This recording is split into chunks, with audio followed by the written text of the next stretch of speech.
How low interest rates hurt your retirement. All right, I'm telling you right now, everybody and their mom are screaming bloody murder for Jerome Powell. Jerome Powell, lower the rates. Dudes, if you're about to retire or you're recently retired, that's the wrong answer. You want the rates to stay where they are. First of all, the idea that low interest rates stimulate the economy is just stupid. The evidence is not there. I'm sorry. Look at Japan. Look at the United States. Everywhere you look where the low interest rates, that doesn't necessarily stimulate the economy. It just does not.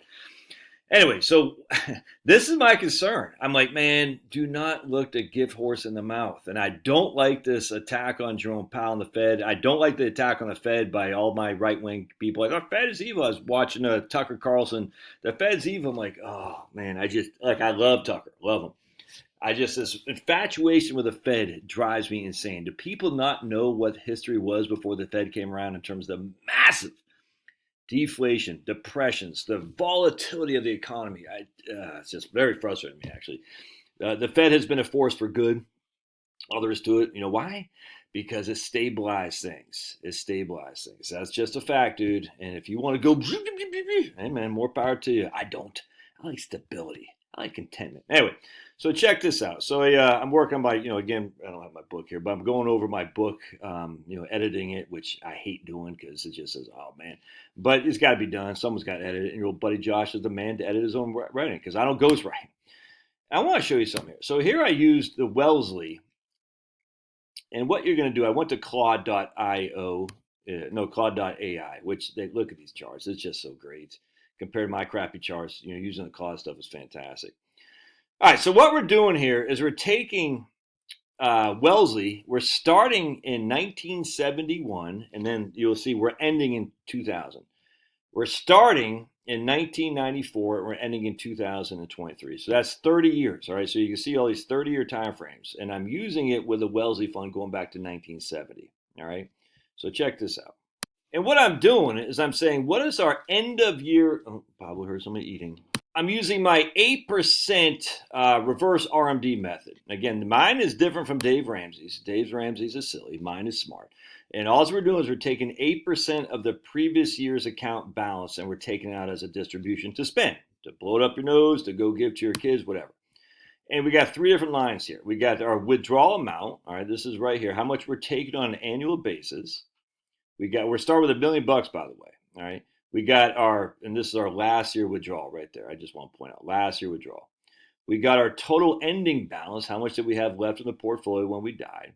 And then we got our right here, our total withdrawn. All right. So we got, again, the last year expenses, total withdrawn, ending balance. And this is for the last year expenses over here, by the way. And so what you'll see here, if we started in 1971, again, the period of high inflation and high interest rates, by the time 2000 came around, our last year expenditures, and we start with $1 million, all right, so I just want to be clear. So we're starting with $1 million in a portfolio of Wellesley. Let me just show you. You can see the graph. I'm using my man Daniel Colbert's bucket strategy, and you can see right here. This is Wellesley. If I said Wellington, I meant Wellesley. You can see our last year expenses, $134,000. Our total withdrawn, $3.098 million. Our total ending balance, $1.52. All right, so we're just literally just graphing that. So last year expensive, $134,000. Our total withdrawn over the course of those 30 years, 3.098, and our ending balance is right there. What does that say? 1.5. What does that say? Yeah, 1.521 million schmackaroonies. All right. So anyway, so what's happening here is you can see our last year total withdrawn, our last year expenses, if you will, is dropping 134, 124, 119, 76, all the way down. If we retired in 1994, we started with over 80,000 expenditures. Our last year expenditures were only $49,000 because the interest rates have gone down. So we retired in 1971. At the end of 2000, we were spending twice what we were spending in our last year, 3 times almost, if we retired in 1994. And the reason for that is simple, because the interest rates were so much higher back in the 70s. We were able to clock more spending. And people say, yeah, but you did it at the expense of your total portfolio. That's simply not true. Our total portfolio was $1.521 million at the end of 30 years if we retired in 1971. Our total portfolio is $562,000, a third. So we were spending 3 times as much basically if we retired in 1971, and our portfolio was worth 3 times as much too after 30 years. Our total withdrawn in 1971 was let's see here, $3.098 million what we withdrew. If we retired in 1994, our total withdrawn is $2.2 million. So a significant difference in total withdrawals, ending expenses, and your overall portfolio. That's just a fact. That's just a fact. Now that's the Wellesley fund, so I gotta pay for Grok, and I keep not Grok, whatever Claude, I keep forgetting to do it. But if we look, I just want to show you something else here too. That's in my reverse RMD. If we do the 44% rule, inflation adjusted 4% rule, you can see our last year expending, retiring in 1971, was $177,000. All right. If we go down to the 4%, that's with our 4% rule.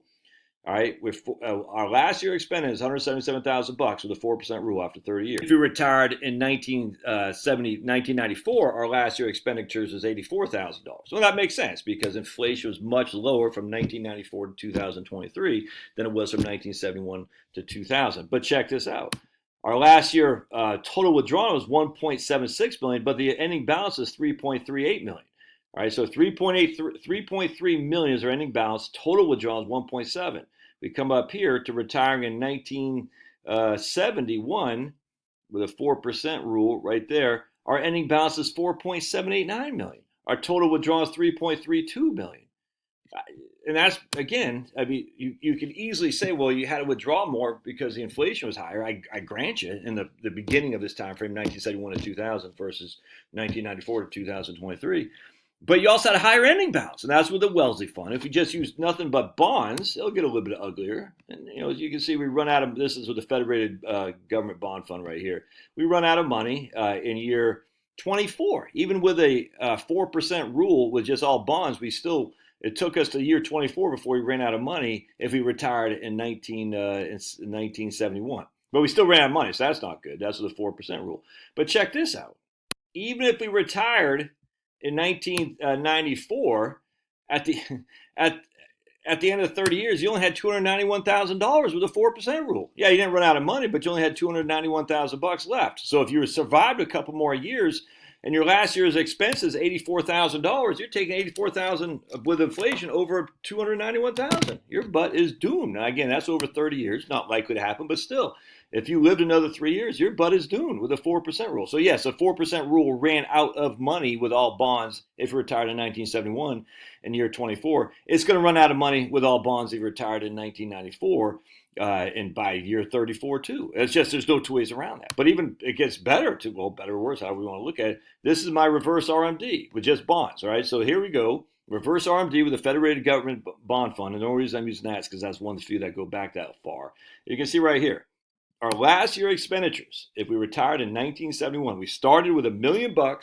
Initially, we're spending basically $80,000, all right, and we're adjusting that what the market does, all right. And so here you can see we end up with $50,000 because our portfolio value is only down to $578,000. Again, this is retired in 1971 and dying in the year 2000, all right. So we started with $80,000 of withdrawal, and because the high inflation rate, the bond market did quite well, actually, relatively speaking, in terms of the interest we're getting. But then the low inflation rate, and we didn't get killed. We still died with $578,000. This is with my 8% reverse RMD. All right, so we took a course of basically $2 million. We took out total. We still died with $578,000. Our last year, we're only spending $50,000, and that's not good relative to the last year with the 4% rule. We would have been spending significantly more than that. But watch what happens with the 4% rule.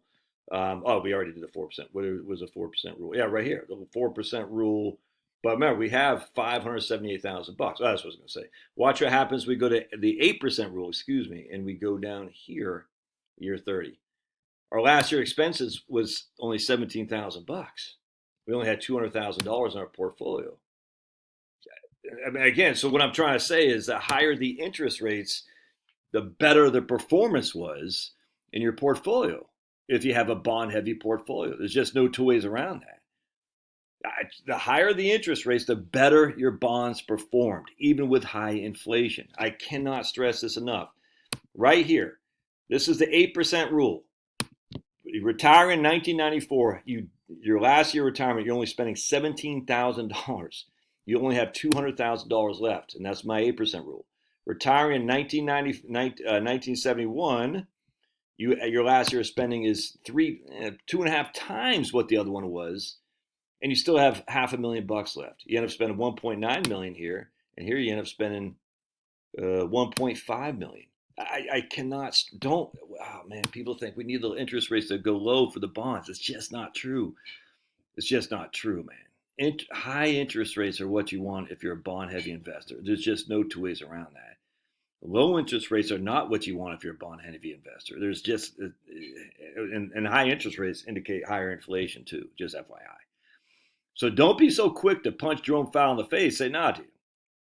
It's not going to stimulate the economy the way Trump thinks. I've never understood this. Lowering the dollar will get our exports high for sure, but there is no evidence at all that lower interest. Well, I mean, I should say that. There is some evidence that lower interest rate could stimulate the economy, but it's no evidence that says, hey, if we lower interest rates, if the economy will be stimulated.